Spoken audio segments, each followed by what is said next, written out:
ഈ അമ്മയും മകനും ഉടായിപ്പ. EMI കൃത്യമായിട്ട് അടയ്ക്കുമോ? അതില്ല. എപ്പോൾ വന്നാലും ഈ 5-ൻ്റെയും 10-ൻ്റെയും ഈ പിച്ചക്കാശെല്ലാം കൂടി തപ്പിപ്പെറുക്കി എനിക്ക് തരും. അത് പോട്ടെ, ഇപ്പോൾ അതെ 100 രൂപ കുറവാണ്.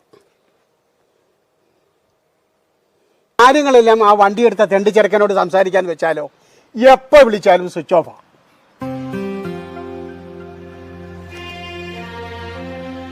അപ്പു, നിനക്ക് ആ വീടിന്റെ അവസ്ഥ അറിയാവോ? നീ ഇപ്പൊ പറഞ്ഞ സ്ത്രീയില്ലേ, അവരുടെ മകന് വേണ്ടിയാ വണ്ടി വാങ്ങിയത്. ഒരു ആക്സിഡന്റിൽ ആ പയ്യൻ മരിച്ചുപോയി.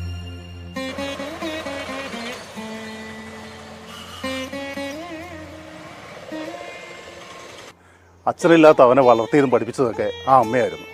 ബിസിനസ് ആവശ്യത്തിനായി വണ്ടി എടുത്തതും അതിൻ്റെ ലോൺ അടയ്ക്കുന്നതെല്ലാം ആ പയ്യനായിരുന്നു. മോൻ്റെ മരണത്തിന് ശേഷം അവർക്ക് വേണമെങ്കിൽ ബൈക്കിൻ്റെ EMI അടയ്ക്കാതിരിക്കാമായിരുന്നു.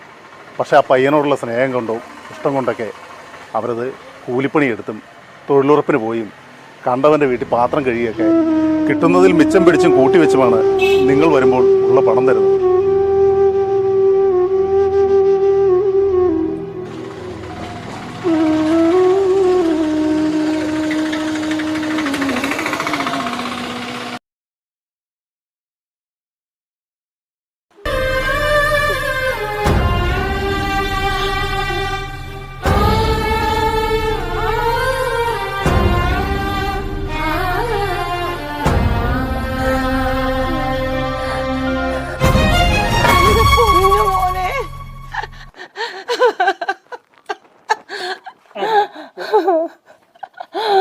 മോനെ, നീ അമ്മയെ വിട്ട് അച്ഛൻ്റെ അടുത്തോട്ട് പോയല്ലോടാ.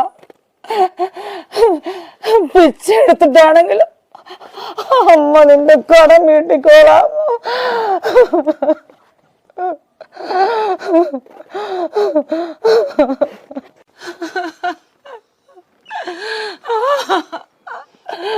എന്റെ അവസാന ശ്വാസം വരെ എന്റെ മോന്റെ ബൈക്ക് അമ്മയുടെ ഉണ്ടാവും.